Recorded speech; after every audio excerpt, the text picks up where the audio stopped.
Good morning, dear students. Now we see Standard 8, Unit 18, and the topic is Organization of Life. What is organization?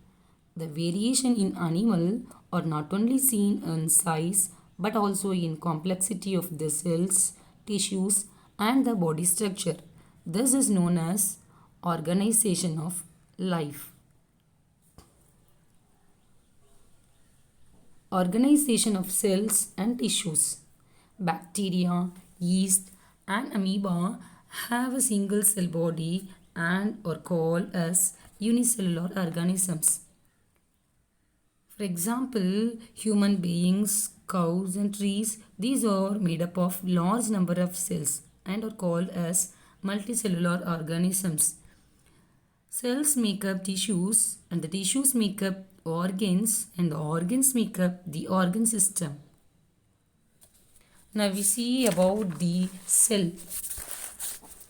Cell is a structural and functional unit of life. Cells are often called building blocks of life. The study of cell is called cell biology. There is a central spherical nucleus and a variety of cytoplasmic living cell organelles like the endoplasmic reticulum, mitochondria, Golgi bodies, centrioles, ribosomes, lysosomes. These are present in animal cell.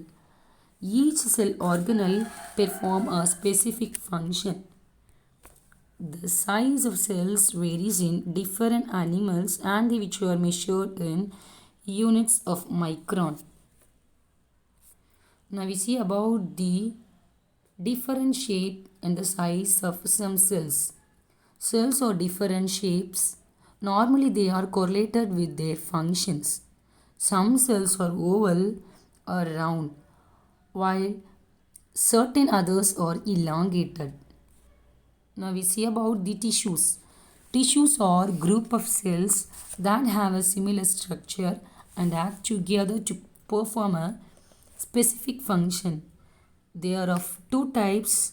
One is simple tissue and the another one is complex tissue.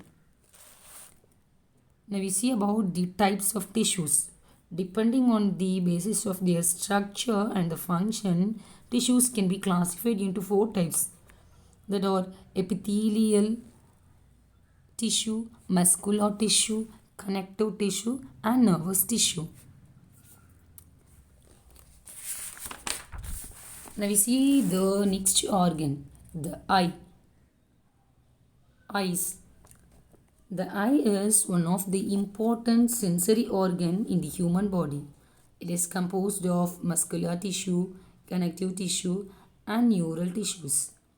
It is mainly responsible for vision, differentiation of color, and maintaining the biological clock of the human body.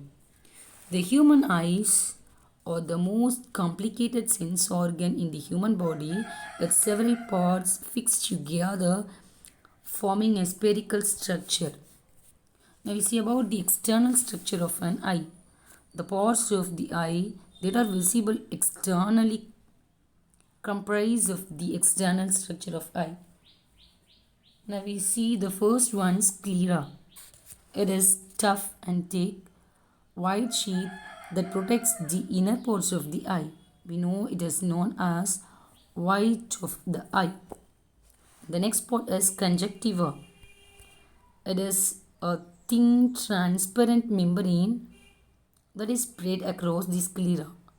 It keeps the eyes moist and clear, thus secreting small amounts of mucus and tears. Next part is cornea. It is the transparent layer of membrane that is spread over the pupil and the iris. The main role of the cornea is to refract the light that enters the eyes. Next part is iris. It is a pigmented layer of tissues that make up the colored portion of the eye. Its primary function is to control the size of the pupil depending on the amount of light entering it. And the last part is pupil. It is the small opening located at the middle of the iris. It allows light to come in. Now we see the internal structure of an eye.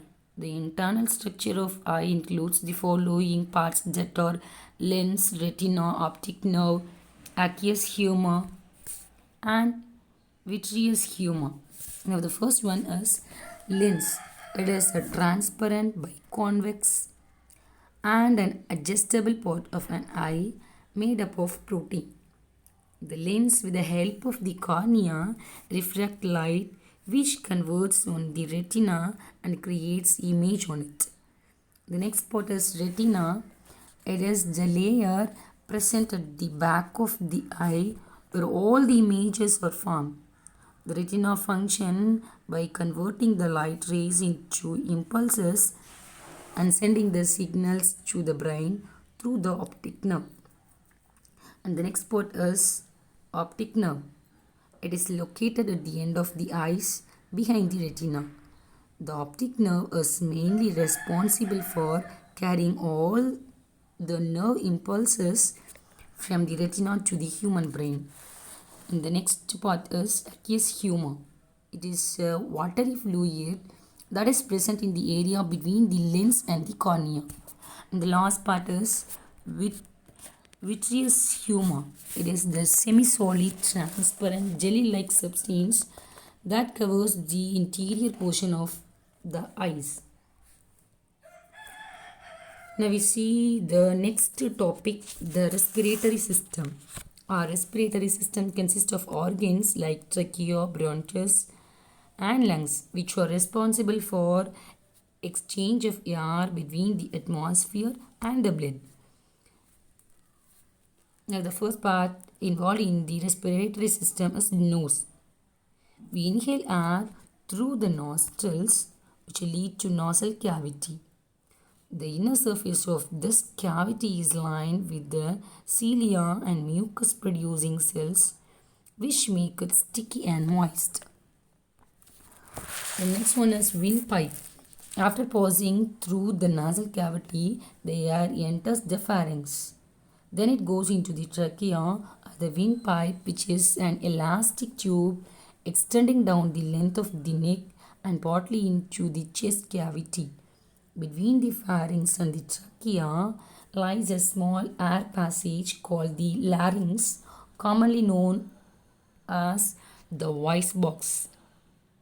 Next one is bronchi. The trachea divides into two branches that is called as bronchi. Each branches leads to a lungs where it divides and redivides to finally form air passages called as bronchioles. Lungs. The lungs are the organs present in the chest cavity.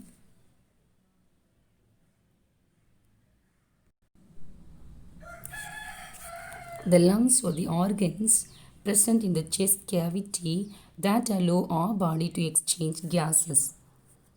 The left lung is slightly smaller than the right lung. Within the lungs, each bronchiole leads to a bunch of air sacs called alveoli.